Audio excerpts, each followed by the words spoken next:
Hey, what's going on, man? Coach Tyler here with Black Diamond Softball and Fitness, and I've got a brand new episode of the Foul Pole to Foul Pole Daily Show for you.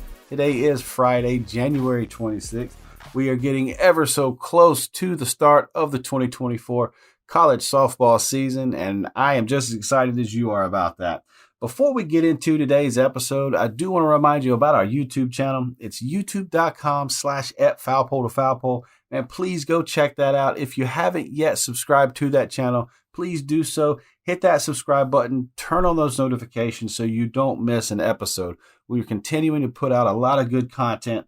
We've got 3 really good videos with recruiting tips. So if you have that daughter that's right around that age where she needs to start thinking about the recruiting process, or you have one that might be a senior and we're up against it right now because now they've decided they want to play the game, man, go check those videos out. We're talking about player profile sheets. We're talking with Mandy Baldiff.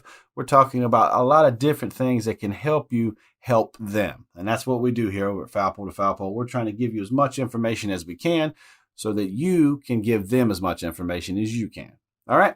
On this episode today, I did want to pull a piece out of the episode with RT Cantillo. She talks a little bit about the mental struggles that she went through while she was playing college ball at Ole Miss.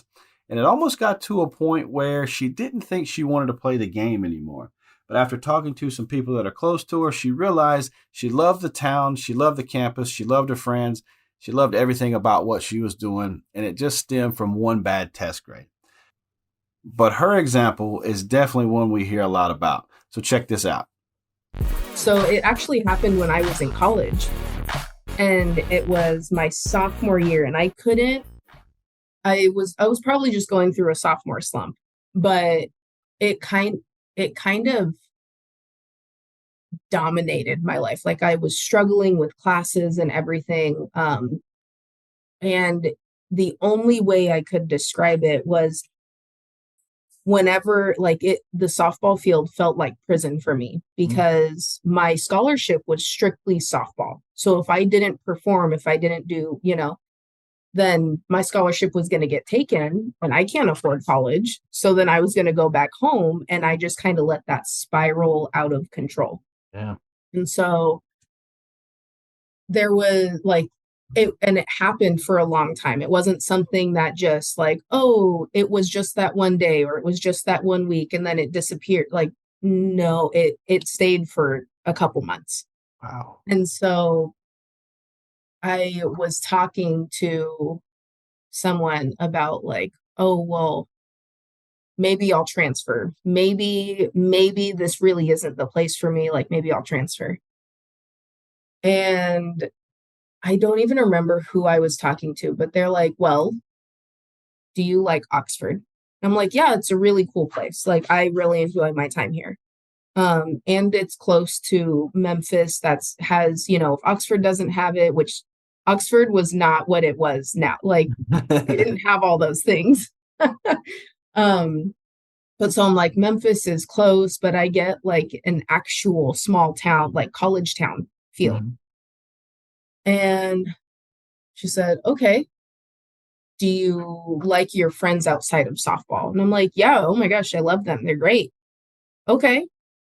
Do you at least enjoy 1 or 2 of the classes that you've had so far? Yeah, I do. And she goes, okay, so why are you wanting to transfer? And I'm like, I see what you did there. I'm there now. And so she was talking me through things, and she was like, no, it all stemmed from a bad grade that then the domino effect, a bad grade. I got into an argument with one of my friends, and then things got a little weird. I was struggling with softball, and then it just spiraled out of control to where I was like, maybe I'll just leave. Let me, I'm going somewhere else. But once I kind of peeled some layers back, I was like, oh, I have no problem with softball. I just didn't know how to control my emotions when I didn't do as well as I want to, or had trained for, or anything like that. I love Oxford. I love the area. I love the people. My friends are really great. I'm really enjoying my classes.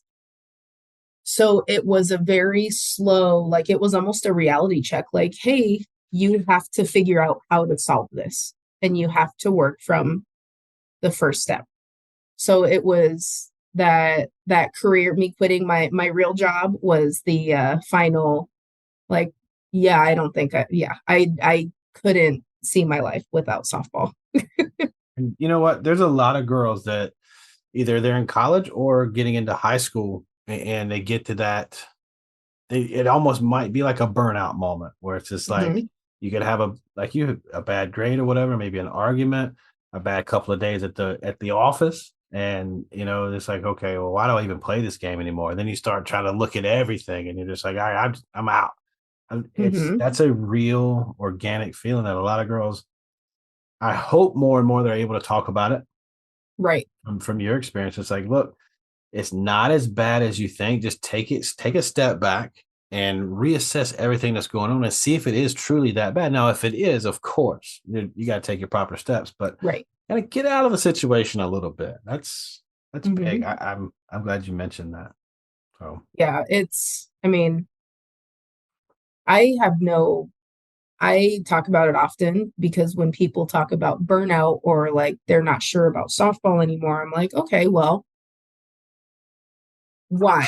What's really going on? Like what's really happening? Without, because I'm not a therapist. I'm not trying to be a therapist, but so my little sister one time, she was playing for Grand Canyon and she's like, "You know what? I think I'm depressed." And of course that's like a huge like, whoa, hold on. um and so I'm like, okay, well, what happened? What's going on? And she kind of broke it down for me and I'm like, okay, things are going to happen, whether it's softball, school, family, relationship, anything. Things are going to happen that are going to upset you. And when they upset you, you have to let yourself feel it and acknowledge it. But if you just kind of let yourself sulk in that, like, this isn't great, and seep into other aspects of your life, then yeah, I've been there. And it's a long way back if you don't stop that trickle effect early enough.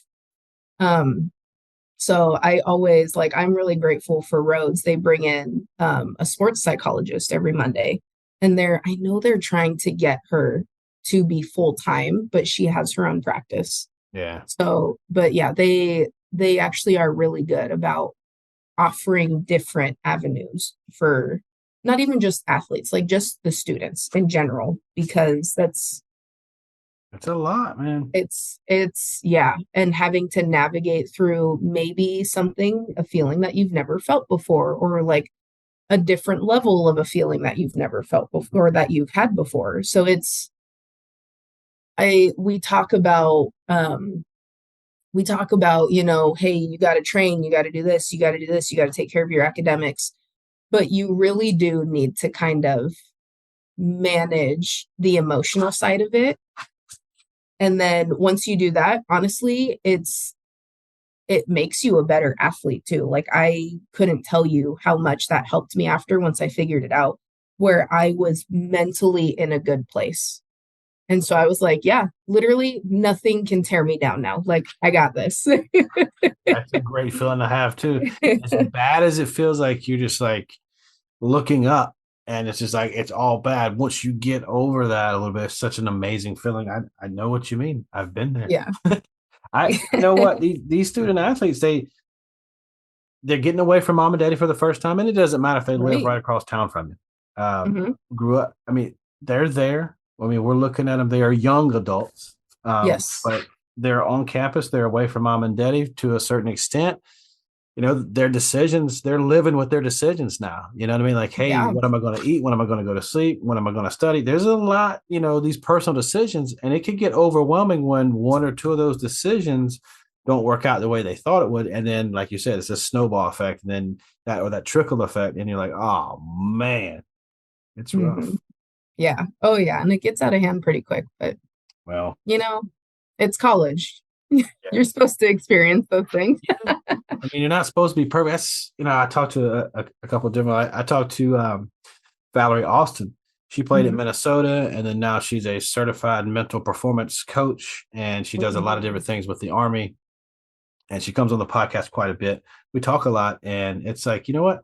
They're kids. They are going to mess up. We try to help them not make these big bad mistakes, but Right. we've got to let them make their mistakes, and that's how they grow. And then eventually, they're teaching from their experiences, like you and I. We've got to live and learn. Oh yeah, absolutely. Well, it has been a lot of fun.